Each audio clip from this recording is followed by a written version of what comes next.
¿no?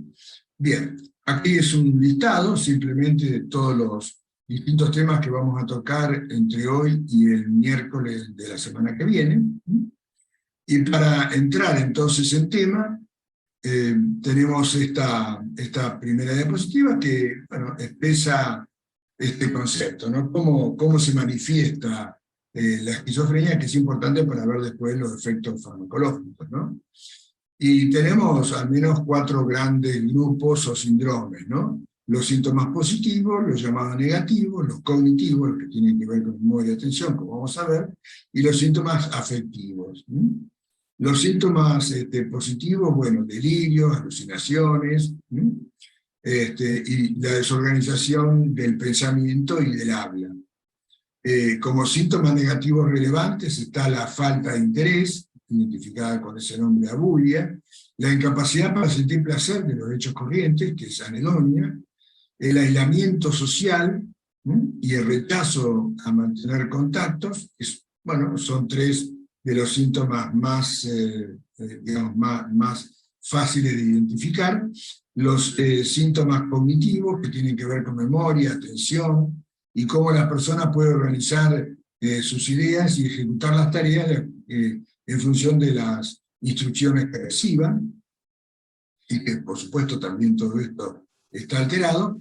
Por último, los síntomas de ansiedad y de depresión, sobre todo depresión expresada con tristeza y desesperanza, o sea, pérdida de esperanza en el futuro y en su vida personal. Hay que tener en cuenta, y es muy importante, que para el diagnóstico de esquizofrenia no hay, hoy por hoy, ninguna prueba o estudio objetivo que pueda decir padece una esquizofrenia, con certeza. No hay estudio de laboratorio, imágenes, ni tomografía, resonancia, electroencefalograma, estudios genéticos, no hay. Hay en curso muchos que, bueno, que todavía están en un periodo de prueba.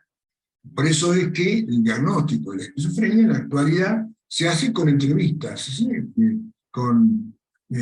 Entrevistas ya sea con el paciente y los familiares, desde luego, y se recoge información sobre los antecedentes del paciente, los antecedentes familiares que hubiera, ¿no? de trastornos mentales, todas las situaciones estresantes que pueda haber vivido la persona, crisis familiares, muerte de un amigo, pariente, ruptura de pareja, conflictos laborales, mudanza, lo que fuera, y un hecho importante es el consumo en el pasado y en el momento actual de alcohol y droga, particularmente de cannabis, que claramente está identificado como un factor de riesgo en el desarrollo o en detonar cuadros, si no idénticos a la esquizofrenia, muy similares. Y desde ya también evaluando todas las manifestaciones que pueda presentar el paciente durante la entrevista, desde que empezaron sus problemas mentales, y esto se hace a través de entrevistas abiertas, donde el médico va preguntando de acuerdo a su experiencia para llevarla a cabo, o hay también unas escalas o unos test que tienen preguntas muy estrictas, muy rigurosas, que no es fácil de administrar porque requiere un entrenamiento muy específico, que también permite arribar a un diagnóstico con mayor precisión. Bien, bueno, ¿cómo es el tratamiento? El abordaje de las personas con esquizofrenia hoy en día se lo entiende claramente como que es integral, y cuando se habla de integral se habla de psicofármacos y tratamiento psicosocial, por un lado, de la psicoeducación familiar, esto que estamos haciendo hoy, que venimos haciendo desde hace muchos años en la AFEL y otras asociaciones de familiares del país, y también las respuestas que necesita satisfacer la persona que padece esquizofrenia, pero ya no como paciente, que son las 3 anteriores, sino como persona. Estas 4 áreas es muy importante tenerlas presentes. Bien, vamos a pasar ahora directamente a hablar de cuáles son los medicamentos específicos para el tratamiento de la esquizofrenia, que se los llama antipsicóticos, cuáles son los que están disponibles en nuestro país y cuál es el chequeo que debe hacerse previo al inicio del tratamiento cuando bueno, se diagnostica una esquizofrenia o incluso cualquier otro trastorno mental. Bueno, para esto, Damián va a empezar su participación. Así que, Damián, si estás ahí, adelante.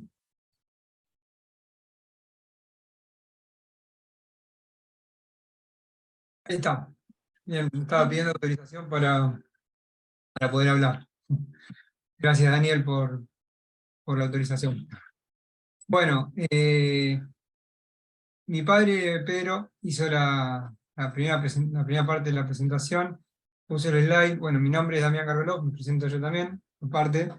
Y bueno, agradezco profundamente la posibilidad de poder participar en este ciclo y en esta parte de tratamiento farmacológico.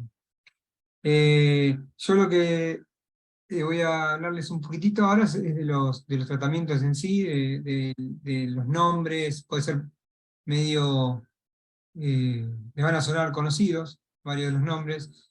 Están puestos los nombres en genérico en la presentación. Genérico es el nombre, el nombre de las drogas, y no los nombres comerciales, como bueno, por ahí muchos de ustedes conocen. Así que los slides tienen los nombres genéricos, pero yo les voy a ir metiendo algunos de los nombres comerciales para que les suenen quizá algunos los fármacos, ¿sí? En la historia de los psicofármacos es larga. Yo me permitiría poder decir, antes de ese 1903, de los barbitúricos, ¿no? Por ejemplo, el litio se usaba en la década anterior, ¿no? En el siglo XIX, ya, por ejemplo, hay datos que Van Gogh recibía litio, pero no como tratamientos formales, ¿no? Sino eran más experimentales. Lo primero que se utilizó, que se empezó a utilizar como sedantes, como precisamente sedantes para los estados de agitación, fueron estas drogas que se llaman barbitúricos, muy inseguras porque en sobredosis generaban un alto riesgo, ¿no? de muerte. En la actualidad se usan para algunas cosas como epilepsia. Algunos conocerán el fenobarbital, por ejemplo, ¿no? El fenobarbital es una de esas. En la década del 30 aparecen las anfetaminas, que en la actualidad está limitado el uso estrecho a lo que se llama el trastorno por déficit de atención en los niños, adolescentes y en adultos, y no mucho más, alguna otra indicación, pero neurológica. En el año 49, sí, el litio aparece como un tratamiento ya más establecido, si bien se empieza a usar ampliamente en la década del 70, el litio, que el litio, un nombre comercial es Glutión, que ya lo conozcan, que es un tratamiento para el trastorno bipolar, para las depresiones también. Y el primer antipsicótico aparece en el año 52, 1952. Es la clorpromacina. Clorpromacina. Les debe sonar, se sigue utilizando en la actualidad. El nombre comercial es el Ampliactil. Vienen inyectables, ampollas, en comprimidos. Y fíjense los años que tiene, ¿no? O sea, 71 años. Y lo seguimos utilizando, aunque muy poco, porque bueno, es una droga bastante insegura, con muchos efectos adversos, pero bueno, les suena. En el año 58 aparece el primer antidepresivo, eh, que se llama imipramina. eh, Prácticamente casi no hay, en Argentina es muy difícil conseguir ahora. Era ese que se llamaba tofranil. Y en el año 60, las primeras benzodiazepinas se llaman, estos ansiolíticos, que es el clordiazepóxido, que en la actualidad prácticamente no se usa, no se consigue, pero son de las benzodiazepinas, ¿no? Como es el diazepam, el clonazepam, todo eso. En los años 70, bueno, esto del litio, en el año 70, se empieza a utilizar ampliamente, y recién aparecen los primeros antidepresivos que se llaman de segunda generación, como los inhibidores selectivos de la recaptación de serotonina. Complejo, bueno, el nombre, pero esa es la sigla, esa, el acrónimo, que es la fluoxetina, año 88. Y tenemos recién, fíjense, del 52 al 94, muchos años para la aparición del primer antipsicótico que antes se llamaba típico y ahora intentamos que vaya incorporándose el nombre más moderno, que es de segunda generación. Pero bueno, que es la risperidona, ¿sí? Eh, Conservamos atípico y segunda generación, pero para que vaya figurándose que lo de segunda generación se refieren a los que también se llaman atípicos. O sea, la risperidona es bastante nueva, o sea, estamos hablando del año 94. Siguiente. Eh, Siguiente, que no tengo la presentación. Bien. Entonces, esto es como la historia de la aparición de cada uno de estos fármacos, que también puede agrupar, ¿no? Hay grupos farmacológicos. La forma de agrupar, de clasificar los psicofármacos está en discusión también. Nosotros tenemos una forma de clasificar hoy en día los psicofármacos por indicación, ¿no? O sea, fármacos ansiolíticos, fármacos hipnóticos que son para producir sueño, mm, fármacos antipsicóticos, fármacos antidepresivos, como, o sea, es la indicación principal para la cual se utilizan esos fármacos. Pero es una clasificación vieja. La usamos igual acá, lo menciono esto porque es un tema de discusión. O sea, cuando alguien dice, me dieron un antipsicótico y yo no estoy psicótico, doctor, ¿por qué me dan un antipsicótico? Y bueno, ahí tenemos que explicar que esto de que es un fármaco que es de una clasificación que está quedando vieja, es por indicación, que es anti tal cosa, y no, el anti tal cosa también sirve para otras cosas, ¿sí? Eh, Como el antihipertensivo, el antidiabético, y bueno, también se usan en otras enfermedades clínicas, ¿sí? Pero bueno, volvemos a esta forma más vieja, porque es la que más conocen, de clasificación de los grupos farmacológicos. Entonces tenemos los ansiolíticos, que serían básicamente estos fármacos del grupo de las benzodiazepinas, diazepam, como el Valium, el lorazepam, que hay varias marcas, Motival, Trapax, clonazepam, varias marcas, Clonazepam, Neuric, Rivotril, bueno, todas esas marcas. No quiero pasar el chivo de ninguna, ¿no? Pero bueno, menciono varias, pero porque quizás les suene el nombre comercial. Alprazolam, ¿no? De hecho, Tranquinal, Alplax, bueno, y varias. Esos serían los ansiolíticos. Y después tenemos los sedantes, que también son ansiolíticos, pero que se nos pasa de ansiolítico. O sea, te dejan medio boleado, ¿sí? El sedante es un fármaco como más fuerte, si se quiere, para lo que es el efecto ansiolítico. Y en esos sedantes podemos incluir la levomepromacina y la prometacina, bastante conocidos, en el ámbito público se utilizan bastante. La levomepromacina es el famoso Nocinal, Notogrel, que en realidad es un antipsicótico, pero como es tan sedante, tan sedativo, eh, no se usa como antipsicótico, porque habría que dar mucho para producir el efecto antipsicótico. Y si con poquito ya da efecto sedativo, no se puede usar como antipsicótico. ¿Eh? Entonces, es un antipsicótico que se usa como sedativo porque se usa en dosis bajas. Y la prometacina también, ¿no? Que es el Fenergan. Hay épocas que es difícil conseguir, ¿no? En la actualidad. Por lo menos la marca Fenergan. Hay otras marcas eh, eh, que por ahí son un poco más fáciles, la verdad. Y después están los hipnóticos. Hipnóticos son fármacos que producen sueño, que no se usan para buscar el efecto ansiolítico o sedante. ¿Sí? A ver, un lorazepam o clonazepam también da sueño. Una levomepromacina da sueño. Pero uno las puede usar para ansiolítico, para sedante o para dar sueño. Pero estos que se llaman hipnóticos, como el Zolpidem, que es el famoso, por ahí lo encontrarán como el Somit, o falta ahí la es Sopiclona, que dura un poquito más, como el Inductal, 8 horas, hay varios. Son fármacos que se utilizan nada más que para inducir el sueño. O sea, uno lo toma 15 minutos, 20, media hora, y le da sueño en la cama. Son para eso. Que son fármacos que se pueden utilizar, que lo van a encontrar utilizándolo junto con los antipsicóticos en las personas con esquizofrenia como parte del tratamiento, ¿no?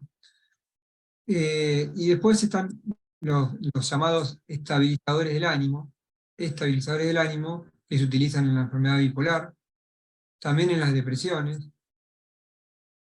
Hay varias indicaciones, los problemas de conducta en las demencias y varias, y en la esquizofrenia también, como es, uy, se fue para atrás, Ay, volvemos, sí, perdón. como es el valproico, ácido valproico, o divalproato de sodio, que son formas diferentes, formas farmacéuticas diferentes, pero que en definitiva lo que queda en la sangre es el ácido valproico, ¿sí?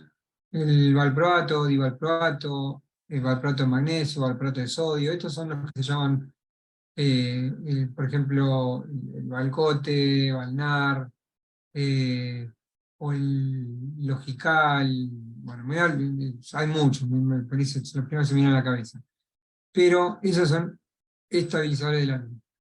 Y hay otros, como la lamotrigina, la Mital, la Mucas, la Trigin, y el litio, que son, este grupo son los estabilizadores del ánimo, también usados en la enfermedad de esquizofrenia, pero que no tienen efecto antipsicótico, ¿sí? Ninguno de estos tiene efecto antipsicótico, que es un poco lo que nos ocupa la charla de hoy, ¿sí? Pero que se pueden combinar con los antipsicóticos buscando algún efecto particular. Y los otros, finalmente, en la última línea están los antidepresivos, ¿sí? Antidepresivos. Anti tal cosa, como si usaran solamente para depresión. Y no se usan solamente para depresión, me adelanto, ¿no? Pero los antidepresivos en la enfermedad de esquizofrenia pueden ser utilizados para el tratamiento de los síntomas negativos, esos que mencionó Pedro antes, ¿no? Entonces, para esos síntomas de hipobulia, de anedonia, de falta de la voluntad, eh, del retratamiento social, funciona un poquitito, ¿no? No es que uno con eso levanta mucho, pero es una chance que se puede llegar a dar para buscar mejoría en los síntomas negativos primarios de la enfermedad. Entonces ahí no se está usando como antidepresivo. Estamos usando un tal cosa, antidepresivo, pero con otra indicación, ¿sí? También se puede usar para los síntomas depresivos que puede haber en las personas con la enfermedad de esquizofrenia. Bueno, y ahí tenemos la venlafaxina, como es eh, el Effexor, el Afax, hay varias marcas, o la sertralina, que es eh, Asertral, Zoloft, o el escitalopram, o citalopram, fluvoxamina, hay varios, paroxetina, fluoxetina, como mencioné antes. Eh, Esos son los antidepresivos, muchos. Y finalmente tenemos los que nos ocupan más en esta clase, que son los antipsicóticos. Volvemos a esto, anti tal cosa. Está bien. En este caso nos ocupan porque los estamos usando con la finalidad de bajar los síntomas psicóticos, más que nada los síntomas positivos, ¿no? El delirio, alucinación, desorganización del pensamiento. Esos son los antipsicóticos. Y los antipsicóticos, eh, eh, acá tenemos un listado donde podemos encontrar los que están aprobados, existentes en Argentina, en la actualidad, y aprobados, FDA es la sigla de la agencia de Estados Unidos que aprueba los medicamentos, como ANMAT es la sigla acá de Argentina, ¿sí? La Administración Nacional de Medicamentos Alimentos y Tecnología Médica. ANMAT. Entonces, los antipsicóticos aprobados, hoy en día, ahí tenemos un listado, serían los principales, no faltan algunos, pero tenemos la clorpromacina, que habíamos hablado, que en el año 52 había aparecido. Después aparece también en la década del 50 el haloperidol, todavía muy utilizado, de hecho en, en el hospital público es el que más se utiliza. Bueno, está o la risperidona o la haloperidol son los que más se utilizan. Con esto no estoy diciendo si está bien o mal, estoy diciendo que es lo frecuente, ¿sí?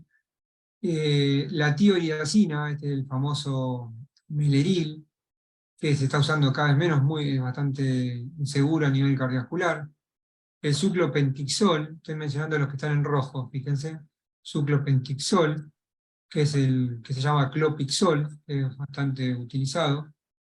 Va, en algunos ámbitos, ¿sí? Depende del hospital. En el hospital anterior se utiliza, pero también depende un poco de la comodidad con la que se siente el prescriptor usándolo. Y esos serían los de primera generación, como mencioné antes, o típicos, ¿sí? Típico y atípico, la diferencia, ¿a qué se debe eso, típico y atípico? A que cuando salen los atípicos, la risperidona en el año 94, eran fármacos que no producían, o al menos tanta, rigidez, lo que es el parkinsonismo, rigidez, temblor y bradicinesia, o sea, movimientos lentos, que es lo que producen más los de primera generación, como el haloperidol, la clorpromacina, ¿no? Esos efectos adversos, los atípicos, los nuevos, los producían menos. Entonces le pusieron atípicos. Ahora, resulta que en realidad es más o menos, porque con risperidona también puede haber temblor, puede haber algo de rigidez, pero pasa que eso ocurre bastante menos que con los anteriores. Entonces por eso se le puso atípico atípico. Hoy se prefiere este término de primera generación y segunda generación.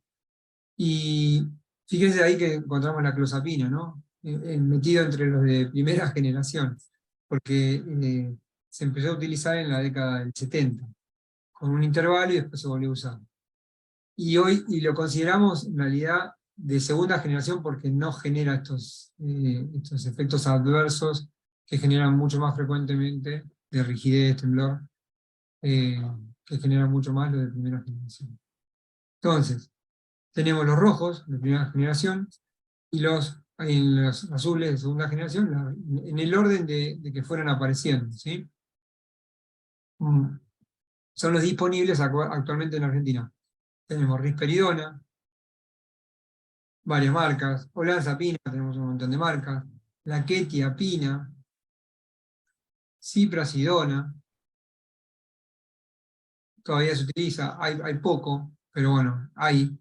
Aripiprazol es un fármaco, ahora vamos a ver en qué año está, salió paliperidona, lurasidona, y acá faltan, que están en el próximo slide, cariprazina, brexpiprazol. A ver, pasa a la siguiente, que en la siguiente...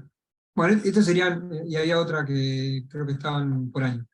Estos serían los más frecuentes. En realidad, más frecuentes de acuerdo a los ámbitos, ¿sí? Digo, por ejemplo, acá no están los nuevos, en este slide, como brexpiprazol o cariprazina, y por ahí van a encontrar en algún ámbito donde eso se puede estar utilizando más que en otros, ¿no? Pero bueno, conocen muy bien hoy, bueno, haloperidol, clozapina, risperidona, olanzapina, quetiapina, aripiprazol y paliperidona como es una selección de los más frecuentes, pero bueno, puede ser cualquiera de los anteriores. A ver la siguiente. No, entonces, Sí, no. No, la sacamos, pero bueno, volvé. En ese listado, en el anterior listado, el anterior, eh, ahí donde dice aripiprazol, yo ahí pondría otros que se llaman. El aripiprazol es conocido porque se llama, una de las marcas es el Diracem, muy conocido, Lemidal, hay varias. Es de segunda generación, pero genera, es diferente a los anteriores en cuanto a esta rigidez que no produce. Y está aripiprazol, cariprazina. Los menciono porque seguramente a muchos les habrán ofrecido tratamiento con alguno de estos. Cariprazina, que hay varias marcas. Una es el Carplex, Caripral, otra. Creo que hay alguna otra más. Y uno más nuevo, porque estos son del 2019. La aripiprazol salió en el 2007, si no me equivoco. Y los otros dos, que comparten el mecanismo de acción, son parecidos, no iguales, pero parecidos, salieron en el 2019-2020. Entonces tenemos cariprazol, brexpiprazol. Brexpiprazol, el nombre es Rexulti, también digo porque por ahí lo conocen de nombre. Y eso serían la farmacopea con la que contamos hoy en día, ¿no? Y lurasidona, si vos pasás a la siguiente, no está en el listado de las más frecuentes, pero también depende un poco del medio en que nos movamos, ¿sí? Bien. Y esto es mucho más técnico, pero es para que sepan que hay nuevas drogas en desarrollo, bastante avanzadas, salvo la última, con ese nombre raro que no importa, que está en lo que se llama fase 2. La sanomelina está en fase 3, ahí está mal, en fase 3. Fase 3 es en la investigación, lo conocerán por lo que es en las vacunas, ¿no? Las vacunas para COVID, que pasaron por las fases de investigación. Entonces, antes de que algo salga a la venta, hay que hacer las pruebas para demostrar que es eficaz y que es seguro. Bueno, eh, y eso se demuestra en diferentes fases. 1, 2, 3. Después de la 3, cuando termina la fase 3, ya sale al mercado, a la venta. Y está la fase 4, que es posterior, cuando ya está a la venta. El seguimiento de cómo va funcionando el medicamento en la población, eso es fase 4. Entonces, eh, todas estas están bastante avanzadas en la investigación. No es para que se acuerden los nombres, pero que sepan. Y de estos yo elegiría, los que están más cerca son el primero, Ulotaront. Ese está bastante cerca de salir al mercado, y la sanomelina. Esos serían los dos que están más cerca de salir al mercado. eh,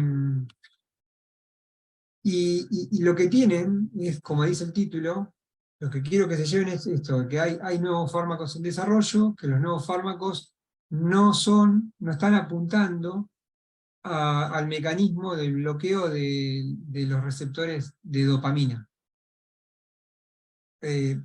La dopamina es un neurotransmisor, una sustancia por la cual se comunican, ¿no?, en las neuronas y los circuitos.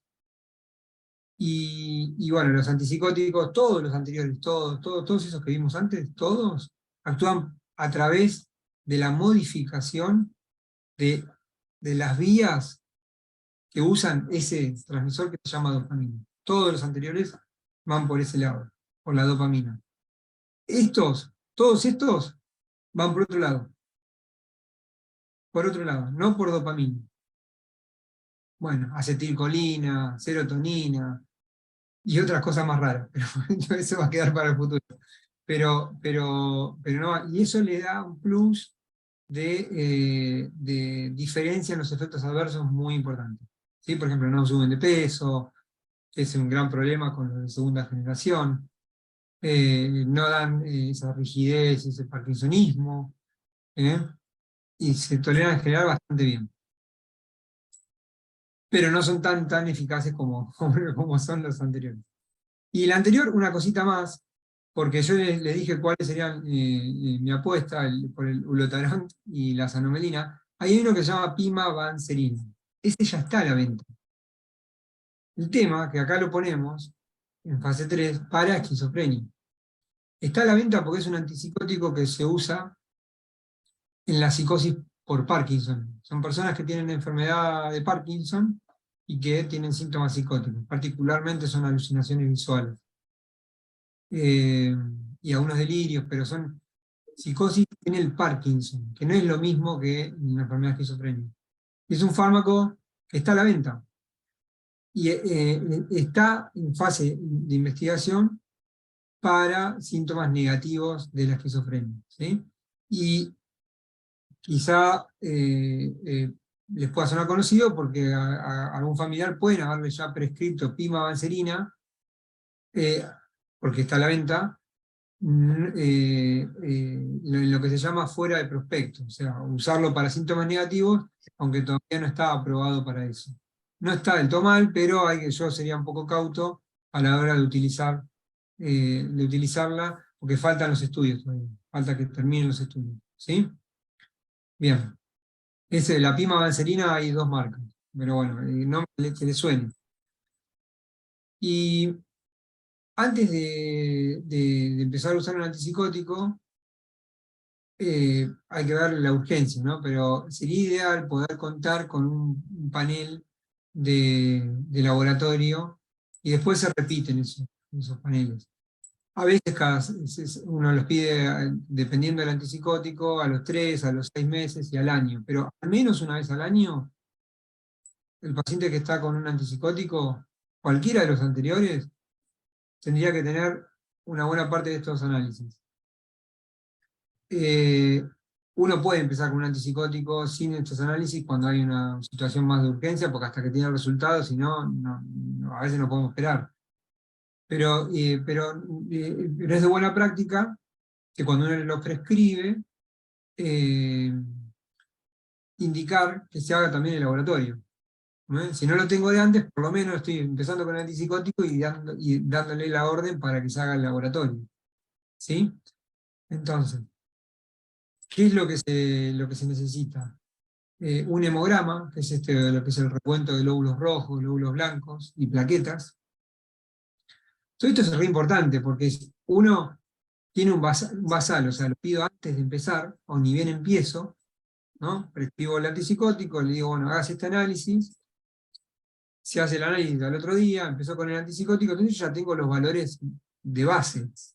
Y después puedo comparar qué pasó a los 3 meses, a los 6 meses, si le subió el colesterol, si está anémico, si le pasa algo en el hígado. Eso tengo con qué comparar. Si no lo pedí al principio, no voy a poder comparar y no voy a poder decir, es por el antipsicótico. Porque por ahí es por otra cosa. Está comiendo mal, está comiendo mucho frito, está comiendo mal y está con el colesterol alto y no es por el antipsicótico.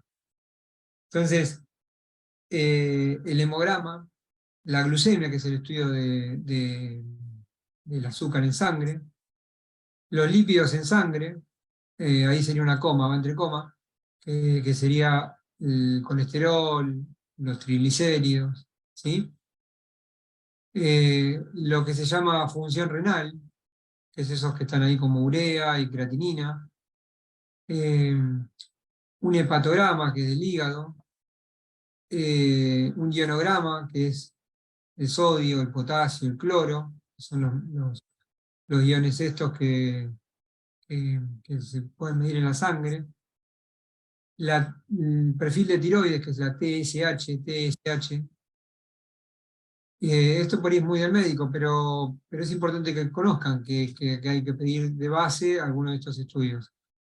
Y uno podría tener una prolactina de base, que es una hormona que se produce y que algunos antipsicóticos la suben más que otros. Entonces en los pacientes que están con haloperidol, risperidona o olanzapina también, bueno, con varios sube.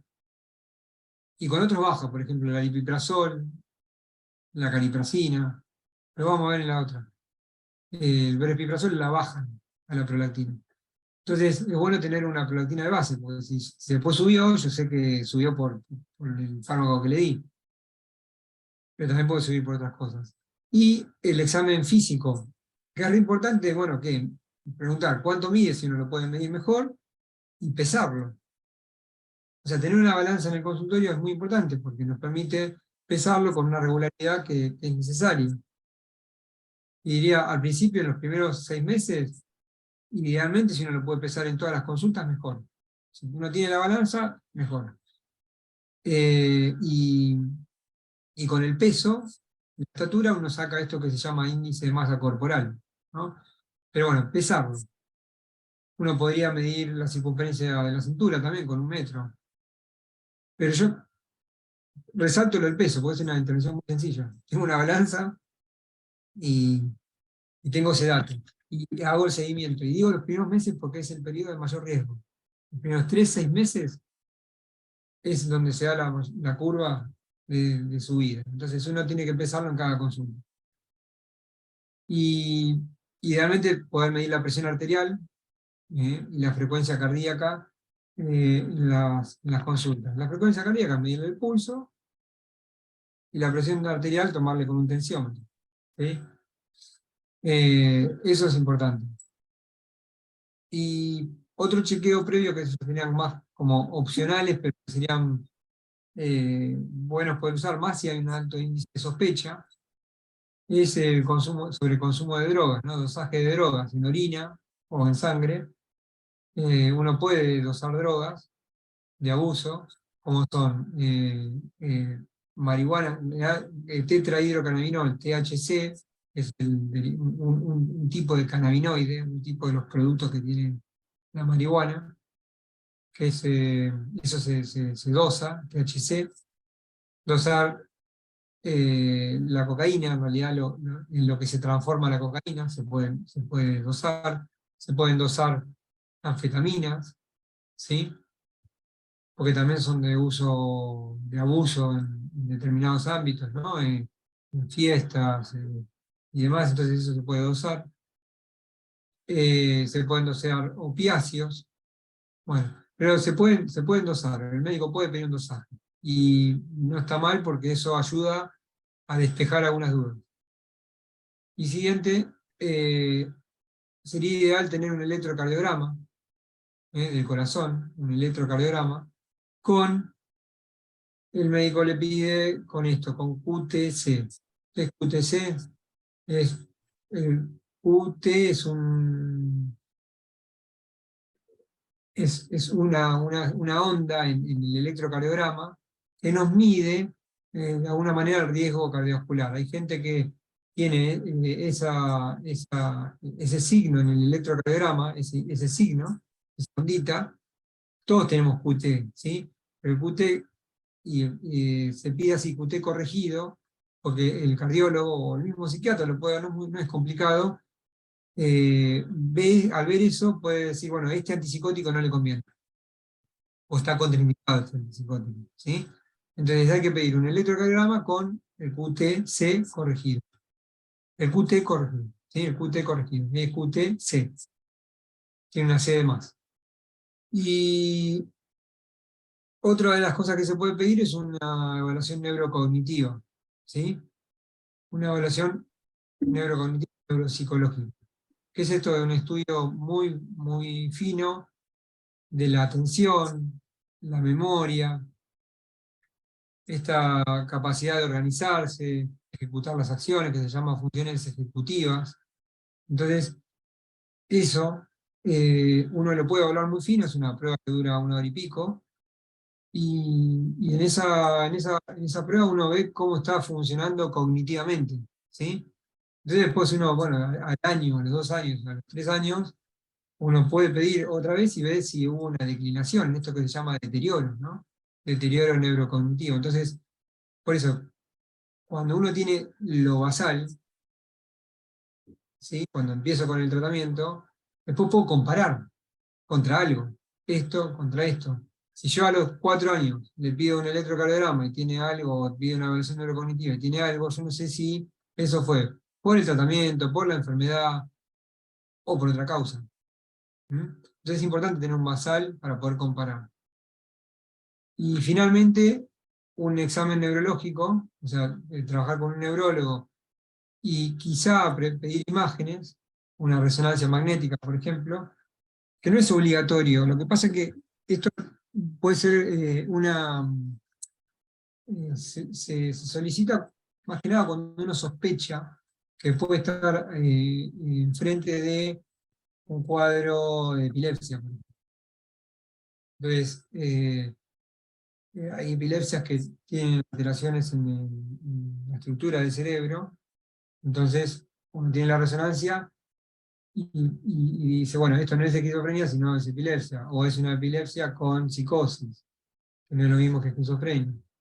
Después tenemos casos más complicados, ¿no? Que están ahí en el límite, pero si uno tiene una resonancia, sí. Y más que nada en sujetos jóvenes. ¿Eh? Pasar una resonancia magnética, no es en el momento más agudo, que puede ser muy complicado, porque lleva un tiempo, ¿no? 20 minutos, media hora, el resonador hace mucho ruido. Entonces, por ahí, para el agudo es difícil. Pero, y también el medio, ¿no? En el hospital público, la verdad que resonadores hay, acá en la zona de la región hay uno solo y no se conoce el turno. Pero no está mal tener una resonancia, ¿no? Y más en jóvenes. Y después, el listado de todos los psicofármacos, de todos los fármacos. ¿Para qué? Para chequear nosotros como prescriptores posibles interacciones. O sea, yo hablo, digamos, como psiquiatra, ¿no? Y como prescriptor, debe tener un listado de todo lo que toma. No es que me importa solamente los psicofármacos que le voy a dar o que viene tomando si ya viene con psicofármacos. Yo tengo que preguntar por todos. Obviamente que es muy difícil saber interacciones de todos los fármacos y hay recursos que tenemos hoy tecnológicos como para poder chequear eso. Entonces, nadie puede decir, no sabía que tal cosa con tal cosa no se podía usar, porque hoy es muy sencillo, hay recursos tecnológicos que nos permiten saber si tal cosa con tal cosa va, o hay problemas, el riesgo es bajo, uno acepta riesgos, ¿no? Riesgo moderado, lo puede aceptar, pero el riesgo es elevado, está contraindicado y no. Entonces, en el chequeo previo, uno debe tener el listado completo de todos los fármacos que toma, clínicos y no. ¿Mm? Bien. La siguiente. Bien, hasta ahí llego yo. Después tenemos la parte de preguntas. ¿Mm? Bueno, si querés ir mirándolas a las preguntas y en todo caso seleccionar algunas y además determinar. Bueno, bien, vamos entonces a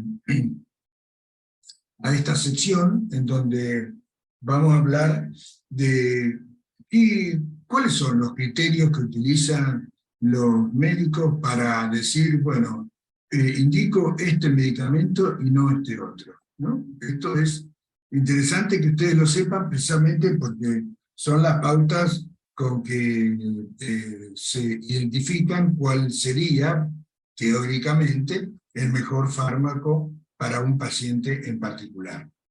Esto está claro de que, como ocurre con cualquier otra enfermedad, no solo mental, sino física, no hay dos pacientes con la misma sintomatología y tampoco lo que a un paciente le dio muy buena respuesta es de esperar que ocurra lo mismo con otro. Es decir, no hay esta similitud o esta transferencia, no existe de una manera lineal. Por eso es que el tratamiento debe ser absolutamente individualizado. Bueno, entonces, vemos selección, ¿no?, del medicamento. Por un lado, bueno, lo que venimos diciendo de que los medicamentos del grupo de los antipsicóticos tienen una indiscutible, una muy fuerte evidencia de que son eficaces. En la etapa aguda de la esquizofrenia, esto quiere decir durante el episodio agudo, durante el brote, como regularmente se le dice, y que esto dura un par de semanas o a lo sumo unos pocos meses, pero también tienen una gran evidencia de eficacia en el mantenimiento a largo plazo, ¿no? Es decir, cuando se administra por periodos superiores al año, por ejemplo. Bien. Un punto importantísimo a tener en cuenta, que ya medio también lo adelanté, es que la mejoría es individual. No se puede decir anticipadamente, con certidumbre, cuál fármaco va a mejorar a un paciente en particular, ¿no? Tampoco cuáles son los efectos adversos que va a tener, y en el caso que lo tenga, si van a ser severos, leves o moderados. De la misma manera, tampoco es posible predecir con exactitud cuánto tiempo va a tardar en mejorar el paciente, en el caso de que mejora, ¿no? Y si no van a recaer continuando con el tratamiento. Si bien no es posible predecir con certeza, como dice esta oración, sí es posible anticipar algunas probabilidades para cada una de estas cuestiones marcadas en amarillo. De la misma manera que ocurre con otras enfermedades, los medicamentos para bajar la presión arterial, para controlar la diabetes, no curan. Acá los antipsicóticos tampoco curan la esquizofrenia, lo que tratan son las manifestaciones de la enfermedad, como, bueno, la insulina o un antidiabético oral, en el caso de la diabetes. Y de tal forma de que al controlar las manifestaciones de la enfermedad, va a posibilitar que el paciente logre una recuperación gradual mediante el agregado de distintos abordajes psicosociales. Alguno preguntaba inicialmente cuáles eran estos abordajes psicosociales. Bueno, aquí están las distintas formas de psicoterapia, las distintas técnicas de rehabilitación, el agregado de dispositivos como hospital de día, o talleres, o la incorporación de un acompañante terapéutico, digamos, todo lo que no es desde el punto de vista farmacológico. No solo entonces los abordajes psicosociales y la psicoeducación, como hoy también yo había anticipado, esto va a ser posible que el paciente tienda hacia una recuperación gradual funcional en tanto la medicación sea efectiva en el control de las manifestaciones propias de la enfermedad. Y cuando hablamos de manifestaciones propias, hoy por hoy, en realidad nos tenemos que remitir más a los síntomas positivos, que es lo que con certeza todos los fármacos han probado hasta hoy su eficacia. Todos los fármacos antipsicóticos han probado ser eficaces en los síntomas positivos. Todavía no hay ninguno probado para síntomas negativos o síntomas cognitivos. Bien. Como dije, las intervenciones psicológicas estarían integradas entre las psicosociales, mejoran, aumentan las probabilidades de recuperación y son claramente complementarias y absolutamente necesarias, pero no sustituyen el antipsicótico. Es decir, el antipsicótico es absolutamente imprescindible. No se puede tratar esta enfermedad, no existe ningún estudio serio y sólido que acredite que se pueda tratar exitosamente a una persona con esquizofrenia sin antipsicóticos. Por eso estos fármacos son absolutamente necesarios para que con la complementariedad necesaria de las intervenciones psicosociales y psicoeducación tienda a una mejoría. También yo mencioné hoy el tratamiento como persona. Bueno, el tratamiento como persona es por la necesidad que tiene la persona y eso es individual, ¿no? Y tiene que ver con promover, facilitar, asegurar el acceso a la educación, al trabajo, a la vivienda, a la recreación. O sea, como persona como para cualquiera de nosotros, independientemente de la enfermedad. ¿Cuáles son las recomendaciones de las guías y los consensos de tratamiento que existen hoy en día? Iniciar el tratamiento con un antipsicótico de segunda generación, o como ya se viene diciendo, identificado también como atípico. Eso es hoy por hoy una recomendación absolutamente firme. ¿Cuál antipsicótico? Y aquí está el tema, ¿no? Porque yo ya les anticipé hoy que los resultados de los estudios, que son más sólidos en cuanto a la evidencia que proveen, muestran que no hay diferencia significativa de cuál es más eficaz que otro. Es cierto que algunos estudios hablan de que algunos medicamentos son más eficaces que otros, antipsicóticos, pero que hay que tomar esas conclusiones con mucha cautela, porque precisamente muchos de ellos son los que estos resultados positivos favorecen precisamente los medicamentos que produce el laboratorio que promueve esa investigación. Entonces, hay que tener claro esto. Hoy en día, algo ya Damián dijo, el consenso, en realidad de mayor efectividad es porque tienen más tiempo de uso. Bueno, de la clozapina no hay ninguna duda, ya lo vamos a ver más adelante, para lo que se conoce como esquizofrenia resistente, aquellos casos en donde el paciente no responde a 2 o más medicamentos en dosis y tiempos suficientes. Pero también este medicamento es indicado cuando hay riesgo de suicidio. Puntualmente, hoy por hoy no hay ningún otro medicamento que esté indicado en una persona con esquizofrenia que tenga riesgo de suicidio y que tenga la efectividad probada de la clozapina. ¿Cuáles otros? Como dije, por antigüedad, risperidona, paliperidona, olanzapina, aripiprazol, quetiapina, y bueno, todos los nuevos que vienen, lurasidona, brexpiprazol, la cariprazina, etc. La efectividad, bueno, la selección es sobre la efectividad, pero esto es según naturalmente, las evidencias que conozca el médico tratante y por sobre todas las cosas su experiencia profesional. Así como la hipertensión o la diabetes, no todos los médicos diabetólogos y los cardiólogos las tratan con los mismos medicamentos, también ocurre lo mismo en la esquizofrenia. ¿Por qué? Porque mucho tiene que ver la experiencia profesional que el médico va haciendo a medida que va prescribiendo un determinado fármaco. Y se familiariza con él, con sus efectos adversos, con su respuesta terapéutica, etcétera, y lo sigue usando.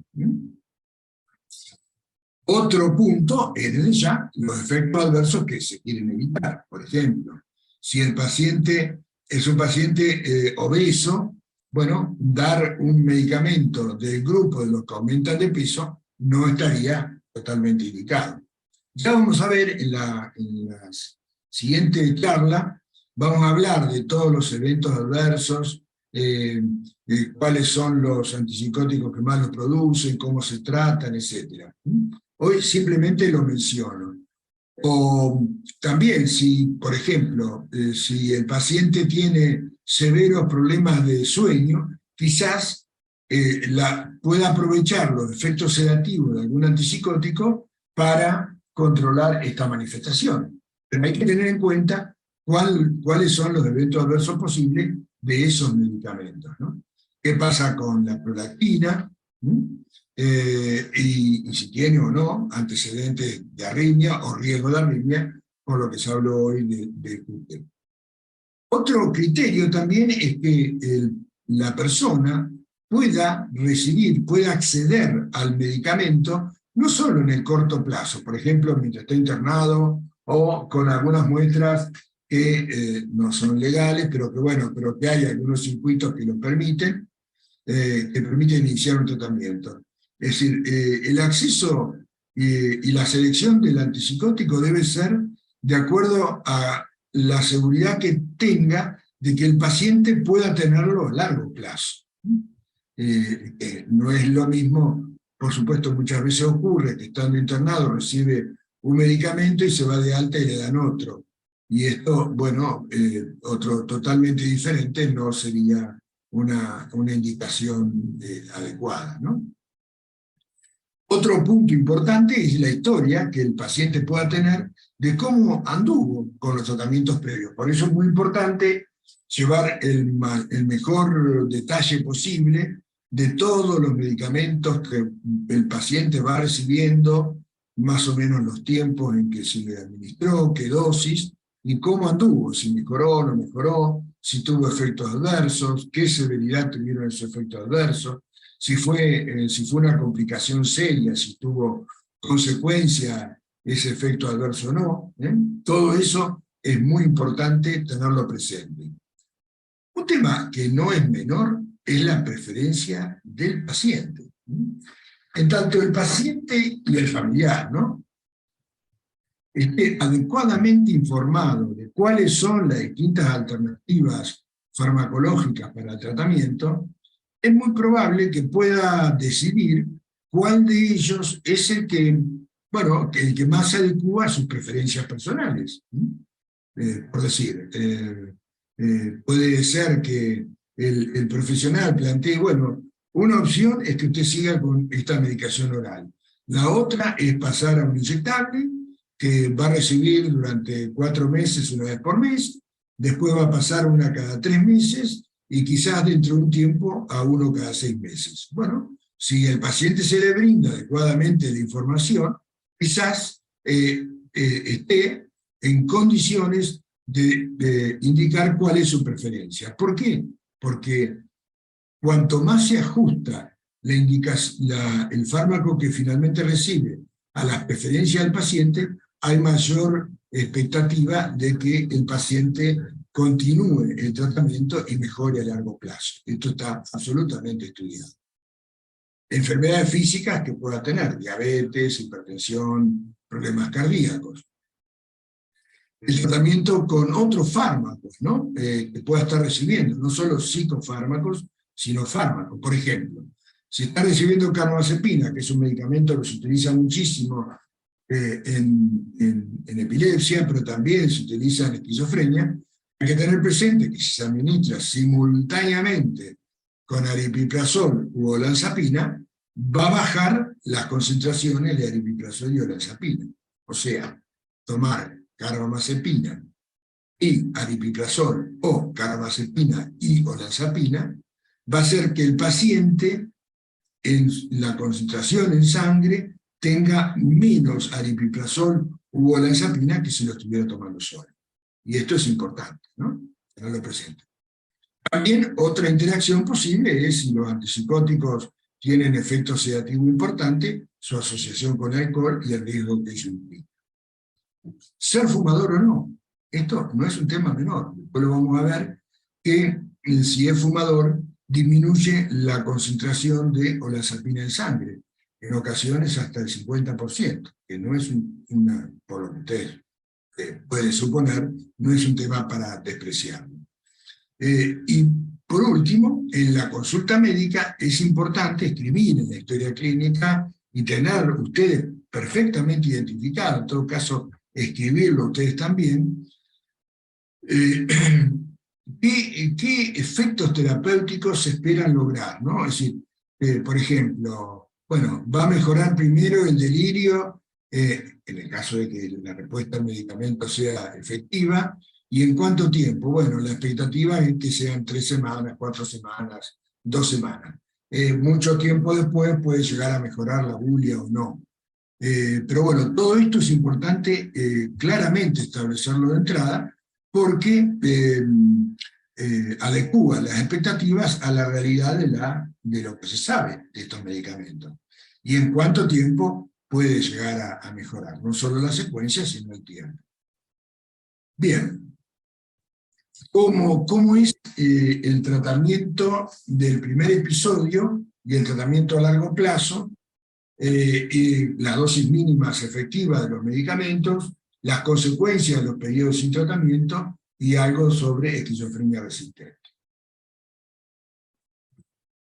Es importante destacar entonces, como el título de esta primera diapositiva, que es el tratamiento del primer episodio, demuestran que hay una amplitud muy grande de aquellos que tienen un primer episodio y no tienen ningún otro siguiente.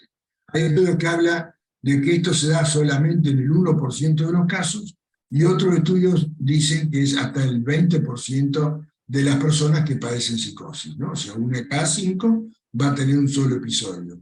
Pero fíjense, la amplitud es muy grande y la verdad no es totalmente concluyente porque, bueno, hay distintos métodos que se utilizan para hacer estos estudios, lo cual genera esta disparidad tan grande. Por un lado. Un dato importantísimo es cuánto es el tiempo máximo que se puede esperar para que empiece el paciente a mejorar, una vez que se alcanza la dosis efectiva, ¿no? Mínima. Esto se calcula en alrededor de 2 y como máximo 4 semanas. O sea, si al cabo de 2 a 4 semanas el paciente no mejora prácticamente nada, ya debe ser cambiado por otro antipsicótico. Esto es contundente y obviamente no es digamos, no es solamente producto de nuestra experiencia, sino que es lo que dicen las guías y los consensos de tratamiento de la esquizofrenia. Entonces, una vez que empieza a mejorar, bueno, la mejoría puede llegar a seguir siendo cada vez mayor hasta los 4 meses de haber iniciado esa mejoría. En el caso de la clozapina, se dice que puede ser hasta 1 año, después de haber empezado, puede seguir mejorando. Bien, ahora, y un punto importante, para considerar una posible potencial suspensión de tratamiento, ¿qué es lo que se requiere? Con certeza, no presentar síntomas positivos. Si el paciente tiene delirios o alucinaciones, o tiene un pensamiento disgregado y no ha organizado funcionalmente su vida, o tiene síntomas negativos importantes, está muy abúlico, no hace prácticamente nada, bueno, esos son manifestaciones de que claramente no se ha logrado una recuperación de la enfermedad. Por lo tanto, suspenderlo es lo mismo que sería que suspender el tratamiento para la diabetes estando con una glucemia de 1,30 o la hipertensión con una tensión arterial de 150. ¿No? Después, otro punto importante es que el paciente, para suspender la medicación, debe haber mejorado funcionalmente en su desempeño cotidiano y también su calidad de vida, ¿no? Y desde ya, que la decisión del paciente, en todo caso, si se define suspenderlo, debe estar adecuadamente informado, y no solo el paciente, sino también el familiar. Y además, el familiar también participar de esta importantísima decisión, que puede ser una posible suspensión del tratamiento. Entonces, otras de los consensos o guía de tratamiento que dicen cuánto tiempo como mínimo debe ser tratado un paciente después de tener el primer episodio, para evitar que recaiga, ¿no? Recaer se refiere a ese primer episodio. ¿Cuánto tiempo? Y hablan de 1 a 2 años, más cerca de 2 que de 1. 2 años de tratamiento del primer episodio como mínimo para evitar recaídas, y con todo lo que dije previamente, ¿no? Sin síntomas positivos, con nulos o ausentes efectos síntomas negativos, etc. ¿no? Digamos, desde el punto de vista práctico, una de las recomendaciones es, por ejemplo, si la persona está estudiando, ¿cuándo? Y hasta que termine de estudiar. Y si está trabajando, ¿cuándo? Cuando se consolide en el trabajo. Ahora, si hay múltiples recaídas, o sea, si tiene 2 o más recaídas, el tratamiento debe ser preventivo de recaídas por al menos 6 años, pero en verdad la mayoría de las guías hablan de un tratamiento indefinido, salvo lo que dije previamente con respecto a las condiciones para que pueda pensarse en una discontinuación. ¿Y cómo se hace esta reducción de la medicación? Muy, muy gradual. La recomendación es que sea la mitad de la dosis hasta cada 6 meses. Piensen ustedes que todo esto puede llegar a llevar para un paciente que está tomando risperidona 8 miligramos varios años. Pero bueno, esta es la recomendación. Hacerlo muy rápido o una suspensión casi brusca es, por supuesto, algo que está absolutamente en contra de las recomendaciones de todas las guías de tratamiento. Si son muchos episodios, por supuesto, reducción en años. Y el seguimiento, una vez que se empieza la discontinuación, tiene que ser más frecuente. Digamos, el paciente viene con buena evolución y se controla cada 3 meses, 4 meses. Bueno, si se empieza a bajar la medicación, ya hay que empezar a verlo todos los meses, precisamente para estar bien alerta ante cualquier signo de potencial recaída, ¿no? ¿Y quiénes deben estar involucrados? Bueno, todos los integrantes de la tríada terapéutica, ¿no? El equipo de salud mental, el paciente y la familia, ¿no?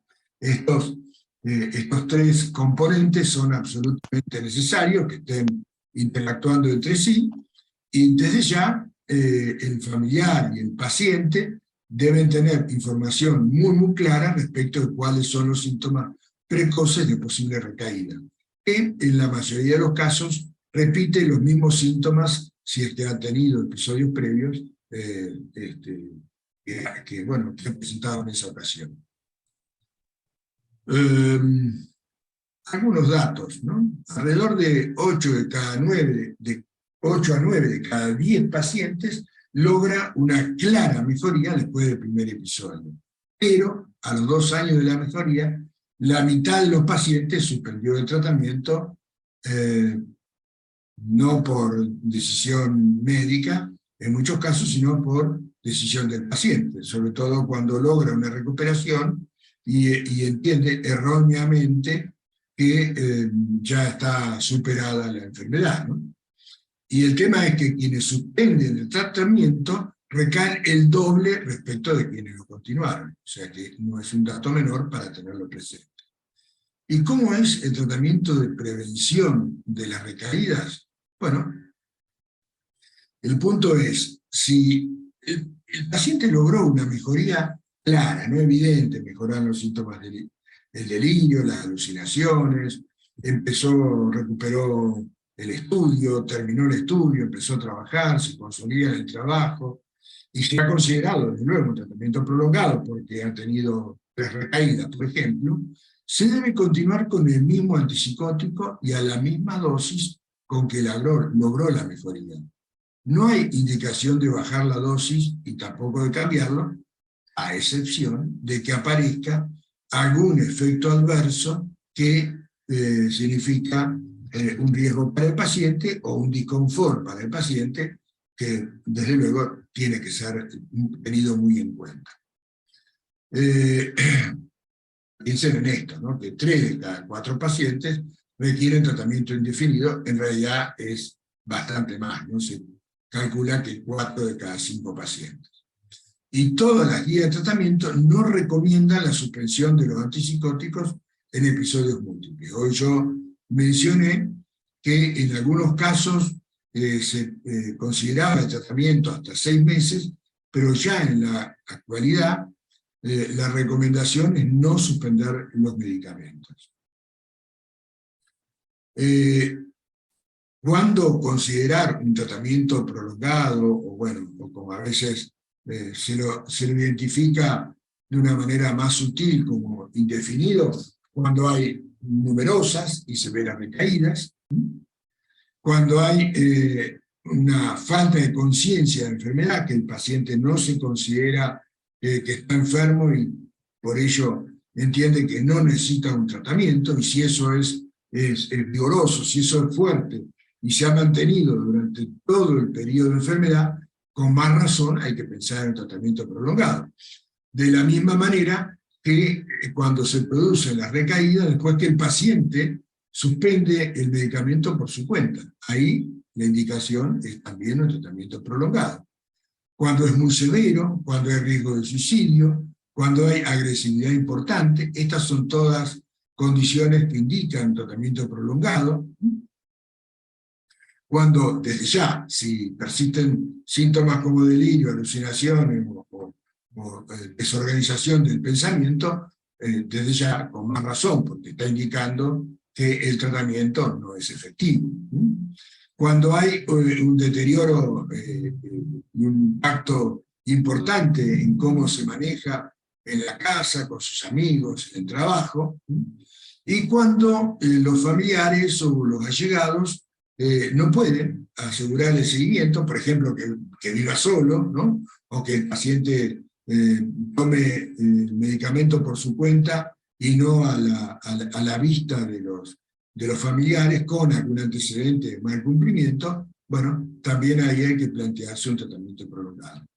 Estas no son indicaciones absolutas, pero son recomendaciones que, bueno, que el médico en definitiva tiene en cuenta para definir si lo mantiene o no al tratamiento en forma prolongada.